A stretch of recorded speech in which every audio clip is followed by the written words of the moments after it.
Greetings to everyone. This is Group 3. Today, we are going to tackle about data gathering management, discussing the measurements of variance, z-score, and box and whisker plot. Today's topic is entitled The Profound Use of Mathematical Data Management with the theme Mathematical Data Management, Beacon of Knowledge. Before anything else, these are the objectives. First is to understand the purpose and definition of measures of variation and z-score.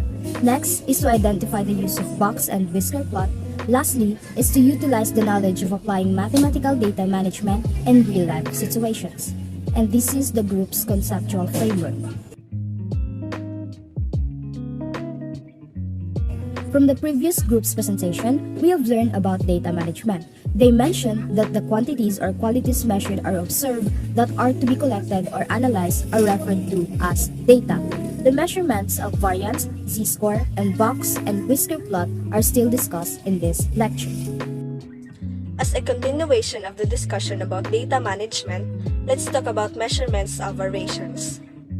Measurements of variations. The degree of variation quantifies the spread of the values. Measurements of spread are also known as measures of dispersion and measures of variation. There are 6 types of variation measures: range, quartile deviation, interquartile range, mean deviation, variance, and standard deviation. This is also used to identify how varied, distributed, scattered, or far the performances of the group's members are, as well as how close, group, or near they are. It also describes the group's heterogeneity and homogeneity.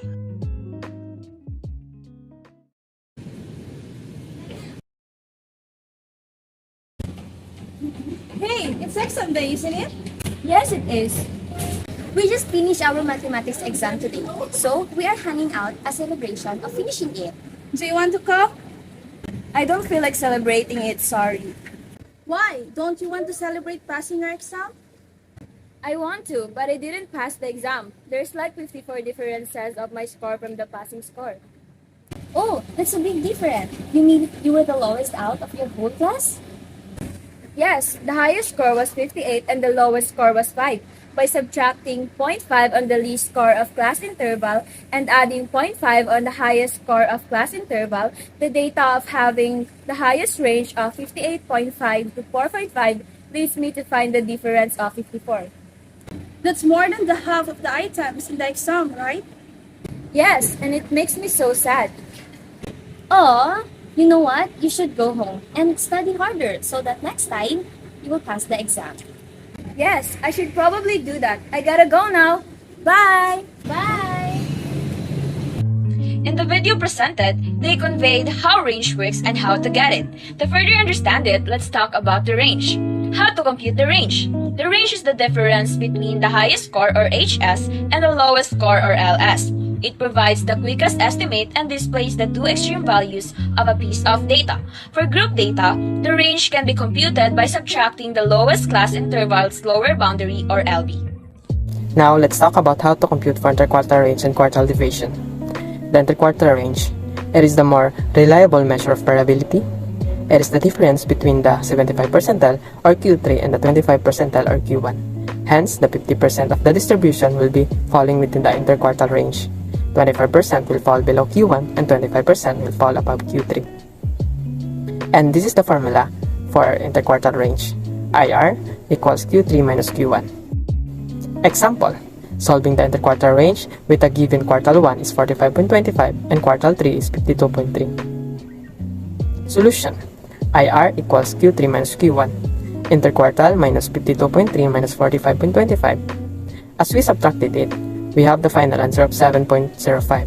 Therefore, the interquartile is 7.05. Now, let's discuss the quartile deviation. If we want to get the half of the distance, or interquartile range, then we will simply divide the difference between quartile 3 and quartile 1 by 2. Formula. QD equals open and close parenthesis Q3 minus Q1 divided by 2. Example. Solving for the quartile deviation, given quartile 1 is 45.25 and quartile 3 is 52.3. Solution. QD equals open and close parenthesis Q3 minus Q1 divided by 2. Our quartile 3 is 52.3 minus quartile 1, which is 45.25. We will have the difference of 7.05. After that, we will divide 7.05 into 2, which will give us the final answer of 3.525, and that is our quartile deviation in this example. Now, let's discuss how to compute the mean deviation. Mean deviation is a measure of variation that makes use of all the scores in a distribution. This is more reliable than the range and quartile deviation. This includes group data and group data. First, we have the group data. To solve the mean deviation for a group data, we use the formula MD is equals to summation x minus mn divided by n, wherein x is the score in the distribution, mn is the mean, and n is the number of observations. Meanwhile, for the group data, the group frequency distribution, the formula is mean deviation is equals to summation times f x minus mn divided by n. Now, let's talk about the variance and standard deviation. Standard deviation, SD, is the most important and useful measure of variation. It is the square root of the variance, SD squared. It is an average to degree to which each set of scores in the distribution deviates from the mean value. Ungrouped data. For ungrouped data, this is the formula. S is equal to square root of summation parenthesis x minus mn squared divided by n minus 1. Calculate for the mean, get the difference between each score and the mean, then square this difference. Get the sum of the squared deviation in step B. Substitute in the formula. Group data. For the data organized in a frequency distribution, the standard deviation is computed this way. S is equal to square root of summation parenthesis x minus mn squared divided by n minus 1. Now, let's discuss what is z-scores. Z-score, also known as standard score, it measures how many standard deviations an observation is above or below the mean. A positive z-score measures the number of standard deviations a score is above the mean, and a negative z-score means the number of standard deviations a score is below the mean. Z-score can be computed using the formula. This is the formula.